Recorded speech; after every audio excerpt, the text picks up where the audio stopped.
May I come in, ma'am? Yes, আমি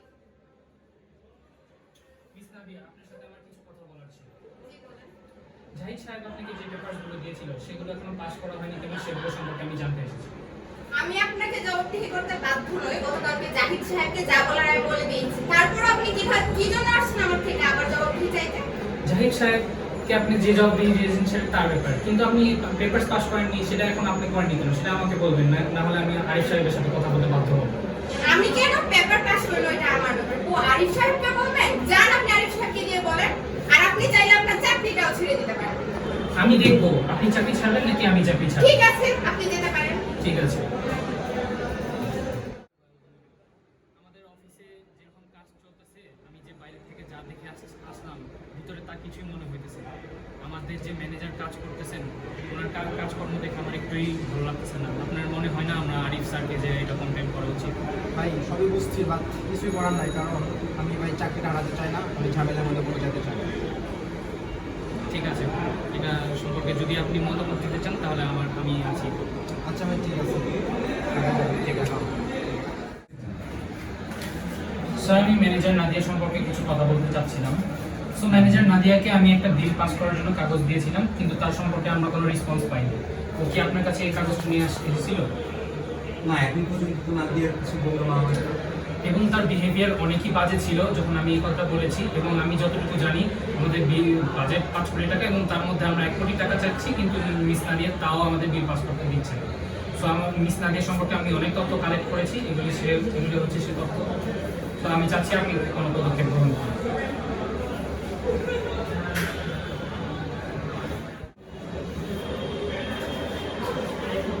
হ্যাঁ, আমি এটা দেখলাম। আসলে আমরা পুরো বিষয়টা দেখছি। আপাতত আপনাকে বিষয়টা নিয়ে বাইরে কোথাও আলোচনা করতে হবে না, আমরা বিষয়টা ম্যানেজ করে দেবো। ঠিক আছে।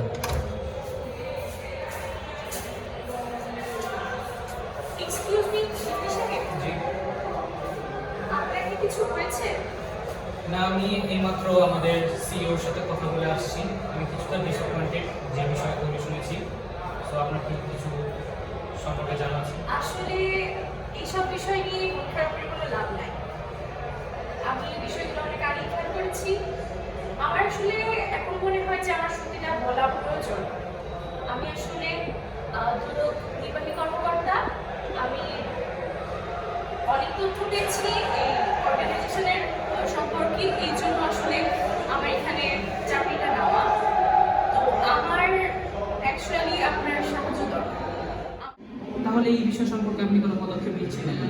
আসলে এই পদক্ষেপ নেওয়ার জন্য যে তথ্যগুলো বা ডকুমেন্টগুলো দরকার সেগুলো আমি পাচ্ছি না, বা আমাকে সাহায্য করার জন্য একজন বিশ্বস্ত লোকের খুবই প্রয়োজন। আমি তাহলে আপনি এটার সম্পর্কে সাহায্য করুন। হ্যাঁ, আপনি আমাকে সাহায্য করতে পারেন, কিন্তু আমি চাইবো এই কথাগুলো যেন মাঝখান না হয়, বিশেষ করে আমার পরিচয়টা। ঠিক আছে। আপনারা কি করতে চাচ্ছেন? গত সপ্তাহে আপনারা যে খাবার দিয়েছেন শিশুদের, তার মধ্যে অলমোস্ট 50% শিশু অসুস্থ এবং এখনো 10-12 জন শিশু হসপিটালে ভর্তি। আপনারা এগুলো না দেখে আপনারা এখানে এসব করছেন? আপনি আস্তে কথা বলেন, আপনি এভাবে কথা বলছেন কেন? আচ্ছা, আমি দেখছি ব্যাপারটা কি হয়েছে, আপনি বলুন সমস্যা কি হয়েছে। গত সপ্তাহে আপনারা যে খাবার দিয়েছেন পথ শিশুদের, তার মধ্যে 50% শিশু প্রচুর অসুস্থ এবং তার 10-12 জন শিশু এখন হসপিটালে ভর্তি।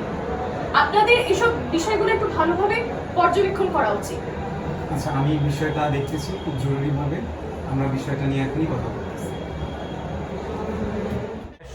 Miss Nadia, yes sir. গত সপ্তাহে আমরা যে খাবারটা দিয়েছি সেটা কি মিডিয়া কভারেজ করা হয়েছে?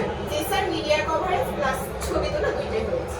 যাক, তাহলে কি অসুস্থ হলো না হলো এটা আর আমাদের দেখার বিষয়। মিস নাদিয়া, আমরা গত সপ্তাহে যে খাবারগুলো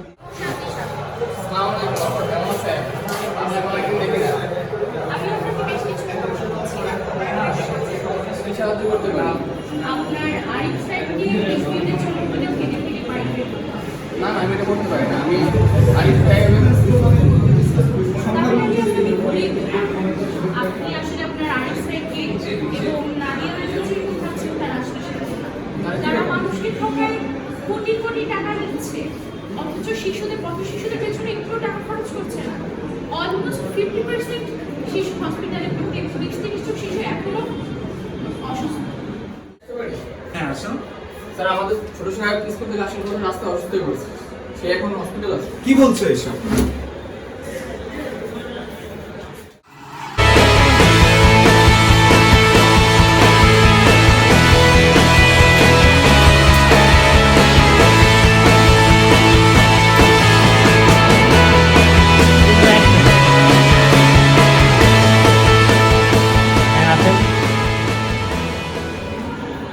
কি করছেন আপনারা এখানে সব?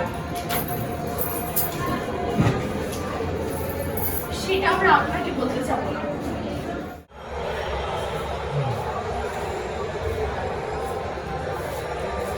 হ্যালো স্যার, আপনি কোথায়?